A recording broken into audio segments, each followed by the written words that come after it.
সম্রাট শাহজাহানের সময় এক ফকির ভিক্ষা করে বেড়াতো। 70-80 বছর বয়স হয়ে গিয়েছে। এক লোক বলছে, সারা জীবন তো তোমার ছোটবেলা থেকে ভিক্ষা করতে দেখলাম। সে বলল, মানুষের দেয় তো 2 পয়সা 1 পয়সা, ভিক্ষা ছাড়া করবো কি? লোকটি বলল, তোমার একটা পরামর্শ দেই। একদিন সম্রাটের কাছে গিয়ে যে দেখো, একবারে যা দেবে খাইয়া কুলাইতে পারবে না। সম্রাট শাহজাহান কোথায় আছে এখন? দেখো গিয়া মসজিদে আছে। লোকটি মসজিদের বাইরে গিয়ে দেখে সম্রাট একা হাত তুলে বসে আছে, চোখ থেকে পানি পড়তেছে দর দর করে, দাড়ি ভিজে জামায় পড়তেছে, বহুক্ষণ দাঁড়িয়ে আছে। এরপরে সম্রাট তার মুনাজাত শেষ করে বেরিয়ে আসছেন। ফকিরের সঙ্গে দেখা। ফকির বলল, আসসালামু আলাইকুম। তিনি বললেন, ওয়ালাইকুম আসসালাম রাহমাতুল্লাহ। ফকির রওনা করেছে। বাদশা বলছে, তুমি তো একজন ভিক্ষুক মানুষ বলি মনে হয়, আমার কাছে তো কেউ কিছু না চাইয়া যায় না, তুমি যে কিছু না চেয়েই চলে যাচ্ছ। ভিক্ষুক বলছে, জাহাপানা, সত্যি কিছু চাইতে এসেছিলাম আপনার কাছে, কিন্তু আপনার অবস্থা দেখে আমার জ্ঞানের চোখ খুলে গেছে। আমি দেখতে পেলাম আমি যে সম্রাটের কাছে ভিক্ষা চাইতে আসলাম, আমি তো শুধু তাকায় আছি, আমি তো কান্দি না, বরং আমি যার কাছে চাইতে এসেছি তিনি আমার চাইতে আরো নগণ্য ভিক্ষুকের মতো হয়ে কার কাছে যেন হাত পেতে চোখের পানি ফেলে কান্দে। মনে মনে ভাবলাম, সম্রাট কান্দে যে সম্রাটের কাছে, ওই আল্লাহ সারা জীবনে কারো কাছে কিছু চাইব না। আল্লাহর কাছে চাওয়ার অভ্যাস করুন, তিনি দিতে পারেন, সবকিছু তার আছে। এই বিশ্বাস মনের ভিতরে জমাতে হবে, তাহলেই সত্যিকারের মুসলমান আমরা হব। আল্লাহ পাক সত্যিকারের গোলাম আমাদেরকে বানাবেন। আমরা বলি আমিন। জান্নাতের মধ্যে একটি প্রবাহমান ঝর্ণা আছে, আল্লাহর বান্দারা সেখান থেকে পান করতে পারবে। সেই ঝর্ণা থেকে তৃষ্ণা নিবারণ করবে এবং নিজেদের ইচ্ছে মতো তারা এই ঝর্ণার শাখা প্রশাখা নিজেদের এরিয়া পর্যন্ত নিয়ে যেতে পারবে। এমন একটা ঝর্ণা থাকবে যেখানে আল্লাহর বান্দারা, আল্লাহ পাক বলছেন, আইনাই ইয়াশরাবু বিহা ইবাদুল্লাহ, আল্লাহর বান্দারা, আল্লাহর গোলামেরা সেখানে তাদের তৃষ্ণা মিটাবে এমন ঝর্ণা আছে। ওই ঝর্ণার কাছে যাওয়ার দরকার নাই, তাদের ইঙ্গিতে ইচ্ছা অনুযায়ী তাদের ঘরের দরজা পর্যন্ত যেখানে খুশি সেখানের শাখা প্রশাখা প্রবাহিত করে নিতে তারা সক্ষম হবে। মুমিন বান্দার গুনাহবলী বলতে গিয়ে, মুমিন বান্দার গুনাহবলী বর্ণনা করতে গিয়ে আল্লাহ রাব্বুল আলামিন বলেছেন, ওয়া ইবাদুর রাহমানিল্লাযীনা ইয়ামশুনা আলাল আরদি হাওনা। রহমানের বান্দা হলো তারা যারা জমিনের উপরে চলাফেরা করার সময় বিনয়ের সাথে চলাফেরা করে, তারা হচ্ছে রহমানের বান্দা। কার বান্দা? রহমানের বান্দা। আদর করে আল্লাহ বলছেন বান্দা, গোলাম। শয়তান নিজে অভিশপ্ত হওয়ার পর এর প্রতিশোধ নেওয়ার জন্য আল্লাহ পাকের দরবারে বলেছিল, আয় আল্লাহ, তোমার যেই বান্দাগুলির কারণে, তোমার যেই বান্দার কারণে আমার ইবাদতগুলি নষ্ট হয়ে গেল, আমি অভিশপ্ত হয়ে গেলাম, ওই বান্দাগুলিকে লোভ দেখিয়ে আমি যেমনে পারি সবগুলিকে আমি গোমরাহ করে দেব, পথভ্রষ্ট করে দেব। আল্লাহ পাকের জবাবে বললেন, ইন্না ইবাদি লাইসা লাকা আলাইহিম সুলতান ইল্লা মান ইত্তাবাকা মিনাল গাওয়িন। আমার বান্দাদের উপরে তোমার কোনো কর্তৃত্ব নাই। আমার বান্দা, আদর করে আল্লাহ পাক বলছেন, আমার বান্দাদের উপরে তোমার কোনো কর্তৃত্ব নাই। তবে হ্যাঁ, যারা তোমার কথা মান্য করবে তারা অবশ্যই গোমরাহ হয়ে যাবে, পথভ্রষ্ট হয়ে যাবে। কিন্তু আমার সত্যিকারের বান্দা যারা, তাদের উপরে তুমি গোমরাহি, তাদেরকে তুমি পথভ্রষ্ট করতে পারবে না, তাদের উপরে তোমার কোনো কর্তৃত্ব নাই। ভাইরা আমার, হযরত ঈসা আলাইহিস সালামের ব্যাপারে, হযরত ঈসা আলাইহিস সালামকে খ্রিস্টানেরা তারা বলেছে, ওয়াকালাতিন নাসারাল মাসীহু ইবনুল্লাহ। মসিহ হচ্ছে কার ছেলে? নাউযুবিল্লাহ। বলেন সবাই নাউযুবিল্লাহ। তাকে যখন আল্লাহর ছেলে বলা হলো, আল্লাহর পুত্র বলা হলো, রব্বুল আলামিন আর জবাবে বললেন, ইন হুয়া ইল্লা আবদুন আনআমনা আলাইহি। তিনি তো একজন বান্দা, তিনি আমার বান্দা ছাড়া আর কিছুই নন, আমি তার প্রতি অনুগ্রহ করেছি। বান্দা, আমার বান্দা। আল্লাহ পাকের বান্দা হওয়ার ব্যাপারে কোন মানুষের লজ্জা থাকার কথা নয়। এমনকি আল্লাহ পাক ঈসা আলাইহিস সালাম সম্পর্কে বলছেন, লা ইয়াস্তানকিফাল মাসীহু আইয়াকুনা আবদান লিল্লাহি ওয়ালাল মালাইকাতুল মুকাররাবুন। মসিহ আল্লাহর বান্দা, তাতে কখনো বিন্দু মাত্র লজ্জা তিনি পোষণ করেন নাই যে আমি আল্লাহর বান্দা, আল্লাহর গোলাম। এটা একটা কথা হইল? এরকম লজ্জা তিনি পোষণ করেন। এমনকি তার নিকটবর্তী ফেরেশতা যারা, তারাও আল্লাহর বান্দা গোলাম হওয়ার জন্য তাদের ভিতরে কোনো লজ্জা নাই।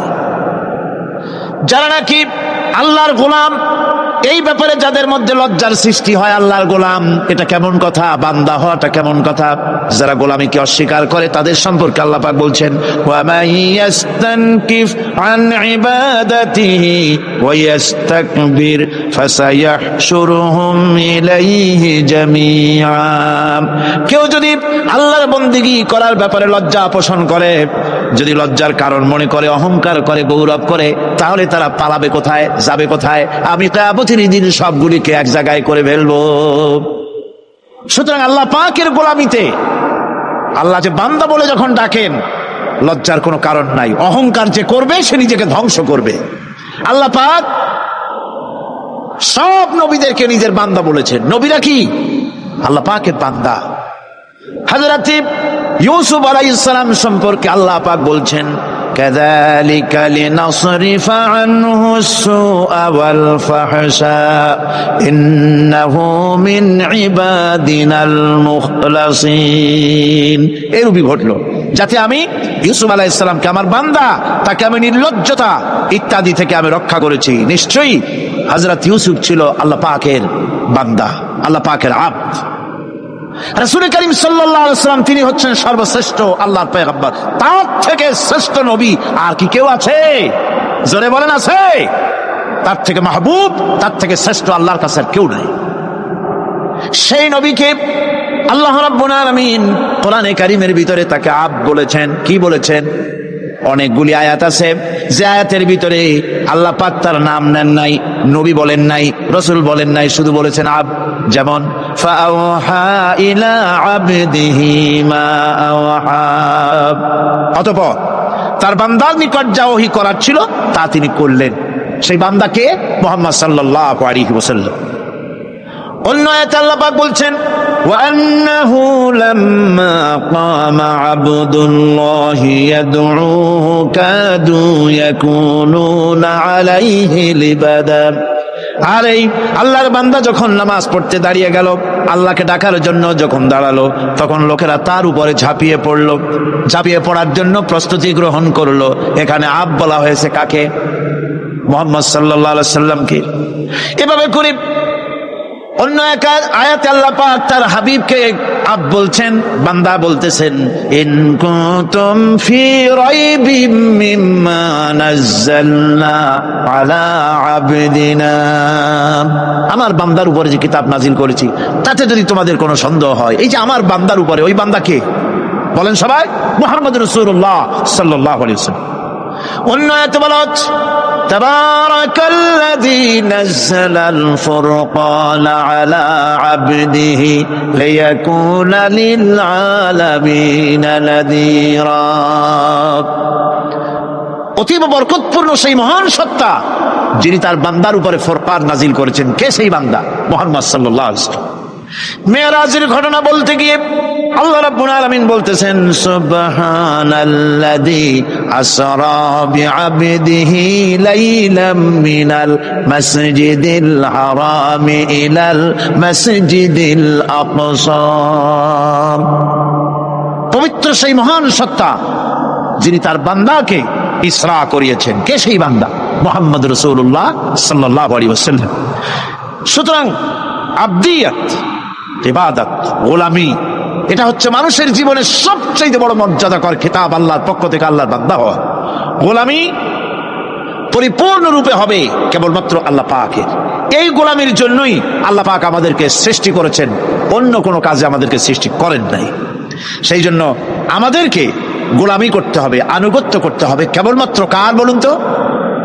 এই গোলামি যদি সঠিকভাবে করি, যদি বান্দারা যারা আল্লাহ পাকের বান্দা বলে, গোলাম বলে নিজেদেরকে দাবি করে, যদি সঠিকভাবে ইবাদতটা করা যায় তাহলে আল্লাহ তাদের জন্য কি ওয়াদা করেছেন শুনুন।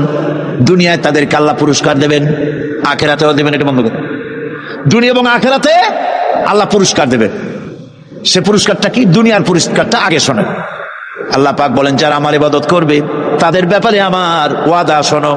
ওয়াদাল্লাহুল্লাযীনা আমানু ওয়া আমিলুস সালিহাতি লায়াস্তাখলিফান্নাহুম ফিল আরদি কামাস্তাখলাফাল্লাযীনা মিন ক্বাবলিহিম।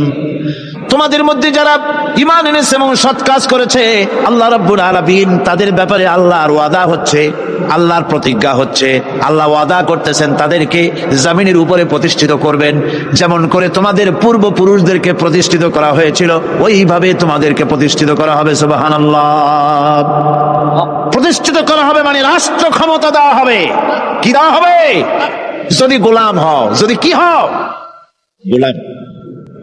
আল্লাহ পাক বলছেন শুধু তাই নয়, আমি আমার দিনকে যারা প্রতিষ্ঠা করবে, আমার গোলামেরা যদি, আমার বান্দারা সঠিকভাবে যদি আমার গোলামি করে, ঈমান আনে, আমলে সালেহ করে, নেক কাজ করে, আমি তাদেরকে রাষ্ট্র প্রতিষ্ঠার সুযোগ করে দেব। আর তাদের জন্য ভীতির পরিবর্তে, সন্ত্রাসের পরিবর্তে শান্তি কায়েম করে দেব। সুবহানাল্লাহ। وَلَيُمَكِّنَنَّ لَهُمْ دِينَهُمُ الَّذِي ارْتَضَىٰ لَهُمْ وَلَيُبَدِّلَنَّهُمْ مِنْ خَوْفِهِمْ أَمْنًا। তাদের দিনকে তারা নিজেদের জন্য যা পছন্দ করেছে অবশ্যই তিনি তা কায়েম করে দিবেন, এবং সন্ত্রাস আর ভীতির পরিবর্তে আল্লাহ নিরাপত্তা দান করবেন। জোরে কোন সুবহানাল্লাহ। সন্ত্রাস বন্ধ হবে, চুরি, ডাকাতি, জেনা, ব্যভিচার সব বন্ধ হয়ে যাবে। তোমরা ক্ষমতায় থাকবে, তোমরা ডমিনেটেড হবে না, তোমরা ডমিনেট করবে, গোটা পৃথিবীকে শাসন করবে, শাসিত তোমরা হবে না। আর ভীতির পরিবর্তে নিরাপত্তা তোমরা লাভ করবে। কি করলে?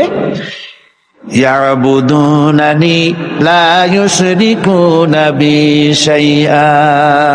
সুতরাং তারা যেন আমার ইবাদত করে এবং আমার সঙ্গে যেন কাউকে শরীক না করে। আল্লাহ বলছেন তোমরা যদি আমার সাথে শরীক না করো, ইবাদতের মধ্যে কাউকে যদি শরীক স্থাপন না করো, আর যদি তোমরা আমার ইবাদতটা সলিডভাবে আমার জন্যই করো, তাহলে রাষ্ট্র ক্ষমতা তোমাদের হাতে আসবে, সন্ত্রাস নির্মূল হবে, শান্তি প্রতিষ্ঠিত হবে। এই হচ্ছে দুনিয়ার পুরস্কার। এটা কিসের পুরস্কার? আর আখিরাতের পুরস্কারের কথা বলা হচ্ছে। وَمَن يُطِعِ اللَّهَ وَرَسُولَهُ وَيَخْشَ اللَّهَ وَيَتَّقِهِ فَأُولَٰئِكَ هُمُ الْفَائِزُونَ। যে ব্যক্তি আল্লাহ এবং রাসূলের আনুগত্য করেছে, আল্লাহকে ভয় করে চলেছে, তার গজব থেকে বেঁচে রয়েছে, সেই হচ্ছে সফল কাম। সফল কাম মানে কি? কিয়ামতের দিন আল্লাহ পাক তাদেরকে জান্নাত দান করবেন। আল্লাহ পাক তাদেরকে কিয়ামতে কি দিবেন? জান্নাত দিবেন, চিরস্থায়ী শান্তির জায়গা, সেই জান্নাত লাভ করা যাবে। আজ ইবাদতের এই যে গুরুত্বপূর্ণ ইবাদত, এই ইবাদতের ভুল অর্থ সমাজের ভিতরে ছড়িয়ে আছে। সাধারণ মানুষেও ভুল করেছে, অসাধারণ মানুষেরাও ইবাদতের ভুল অর্থ করে ভুলের মধ্যে নিমজ্জিত আছে বিরাট সংখ্যক লোকেরা। সাধারণ মুসলমানেরা তারা যে ভুলটা করলো ইবাদতের অর্থ করতে গিয়ে, সেটা হলো এই, সাধারণ লোকেরা মনে করলো কয়েকটা অনুষ্ঠানের নাম হচ্ছে ইবাদত, নামাজ, রোজা, হজ, যাকাত, সাদকা, ফিতরা, এর নাম হলো ইবাদত। অনুষ্ঠান শেষে তারা নিজেদেরকে স্বাধীন মনে করলো। তারা আল্লাহ পাকের প্রত্যেকটি আইনের ধারাকে লঙ্ঘন করলো। বছরে একবার রোজা রেখে, বছরে 1 মাস রোজা রেখে মনে করলো ইবাদত শেষ। 5 ওয়াক্ত নামাজ পড়ে মনে করলো ইবাদত শেষ। আমি প্রশ্ন করি, 5 ওয়াক্ত নামাজের নামই যদি হয় ইবাদত, 5 ওয়াক্ত নামাজের নামই ইবাদত, এটাই যদি হয়, তাহলে 5 ওয়াক্ত নামাজ পড়তে সময় লাগে কত? উজু টুজু করে বড় জোর 1-1.5 ঘন্টা সময় লাগে 5 ওয়াক্ত নামাজ পড়তে। তো এর নাম যদি হয় ইবাদত, তার অর্থ কি দাঁড়াবে? অর্থ দাঁড়াবে আপনি 24 ঘন্টার ভিতরে 1 থেকে 1.5 ঘন্টার জন্য আল্লাহর গোলাম, বাকি 22 ঘন্টার জন্য শয়তানের গোলাম হতে কেউ রাজি আছেন? রোজার নামই যদি হয় শুধু ইবাদত, তাহলে তার অর্থ দাঁড়াবে বছরের ভিতরে 1টা মাসের জন্য আপনি আল্লাহর গোলাম, আর 11 মাসের জন্য শয়তানের গোলাম হতে কেউ রাজি আছেন? তাহলে বিষয়টা কি? বিষয়টা হচ্ছে নামাজ, রোজা, হজ, যাকাতি শুধুমাত্র ইবাদত নয়, আনুষ্ঠানিক ইবাদত তো বটেই, কম্পালসারি ইবাদত তো বটেই, কিন্তু শুধুমাত্র নামাজ, রোজা, হজ, যাকাত ইবাদত শুধুমাত্র নয়, এগুলি হচ্ছে ইবাদতের পার্ট, ইবাদতের অংশ। বরং জীবনের সব ক্ষেত্রে আল্লাহর হুকুমকে মানার নামই হচ্ছে, ভাইরা আমার, একদিকে নামাজ রোজা করছে, অন্যদিকে আল্লাহর আইনের প্রতিটি ধারাকে লঙ্ঘন করে চলছে, মিথ্যা ওয়াদা করে, মিথ্যা কথা বলে, সুদ খায়, ঘুষ খায়, জেনা করে, এরপরে অন্যের হক নষ্ট করে, প্রতিবেশীর হক নষ্ট করে, হারাম মাল খায়, হকদারের হক নষ্ট করে, প্রতিবেশীর হক নষ্ট করে, জিন্দা মুর্দা মানুষকে নিজের জন্য শক্তিধর বলে মনে করে, এক টুকরা রুটির জন্য অথবা এক ফোঁটা, এক ঘটি পানির জন্য কাফেরের কাছে হাত পেতে দাঁড়ায় থাকে। এই যদি অবস্থা হয়, এটাই যদি হয় ঈমান, আর এটার নামে যদি হেফাজত হয়, তাহলে এই পৃথিবীর মুসলমানের আজ লাঞ্ছিত কেন? আল্লাহর ওয়াদা কি মিথ্যা? নাউযুবিল্লাহি মিন যালিক। আমাদের ইবাদত যদি ঠিক হয়, যদি সত্যিকারের ইবাদত যদি আমরা করে থাকি, তাহলে ক্ষমতায় ইমানদারেরা নাই কেন? বিশ্বজুড়ে মুসলমানেরা লাঞ্ছিত কেন? তাহলে বুঝতে হবে ইবাদতের মধ্যে বিরাট গরমিল করে ফেলেছি, ঠিক কিনা?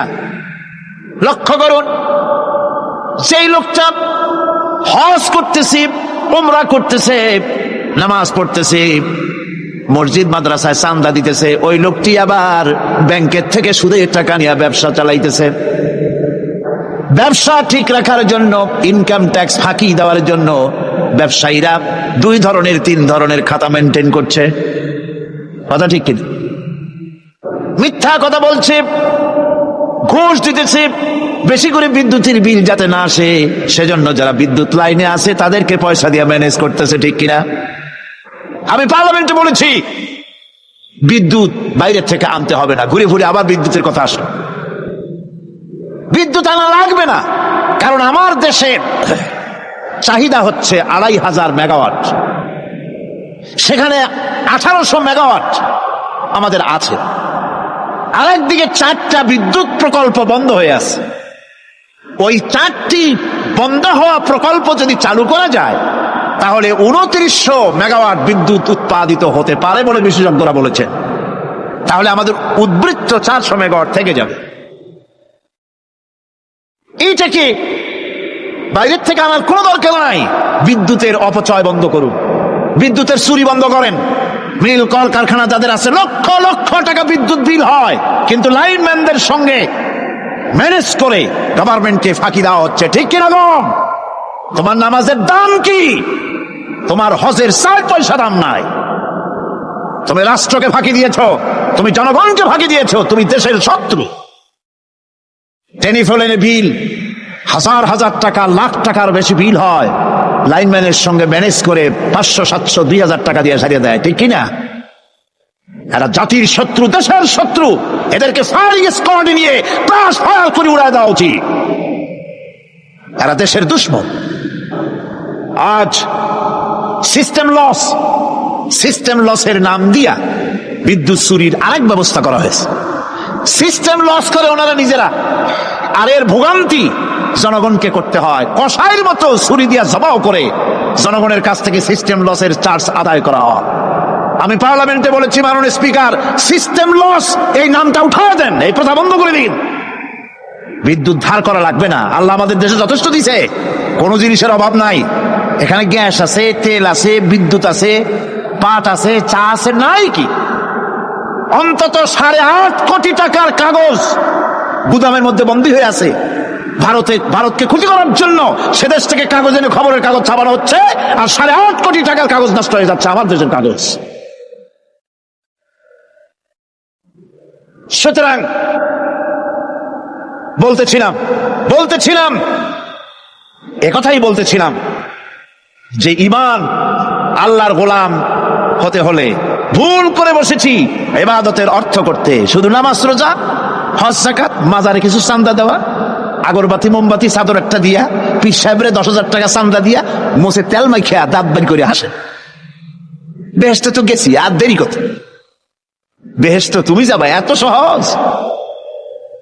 দেশকে ফাঁকি দিছো, দেশকে ফাঁকি দিয়েছো, জনগণকে ফাঁকি দিয়েছো, নিজের মেয়েকে ফাঁকি দিয়েছে, বিবাহের সময় টাকা পয়সা দিয়া বিবাহ টিবাহ করায় দিল, ব্যবসা, ধানি সম্পত্তি, বাড়ির সম্পত্তি সব ছেলেদেরকে দিয়ে দিল, মেয়েটারে ফাঁকি দিয়ে দিল, দেয় না এরকম?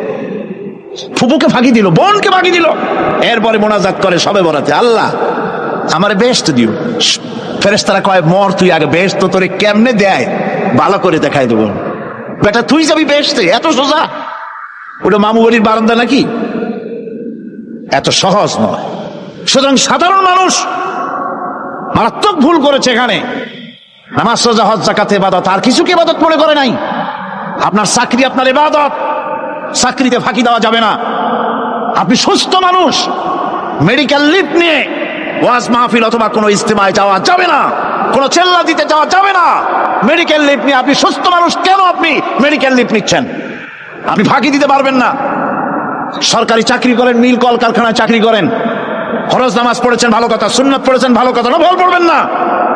জোহরের নফল পড়া বাদ দিন। যদি আপনি চাকরিজীবী হন, চাকরি করেন, ওটাই ইবাদত। এর নাম ইসলাম, এর নাম ইসলাম।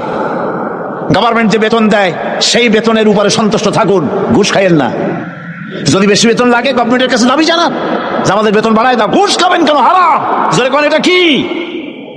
এই ঘুষের টাকা মাজারে দিয়া, পীরেরে দিয়া আল্লাহরে খুশি করবেন, এত সহজ না, এত সহজ না।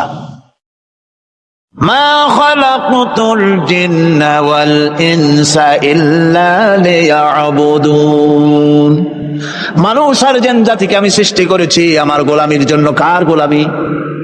ওই গোলামির পূর্ণাঙ্গ নমুনা যদি জানতে চাই, পূর্ণাঙ্গ নমুনা দৃষ্টান্ত লাগবে। কাকে অনুসরণ করব? পূর্ণাঙ্গ ইবাদতের আল্লাহর গোলামির পূর্ণাঙ্গ নমুনার জন্য কোরআনে কারিমে দৃষ্টান্ত সেট করা হয়েছে।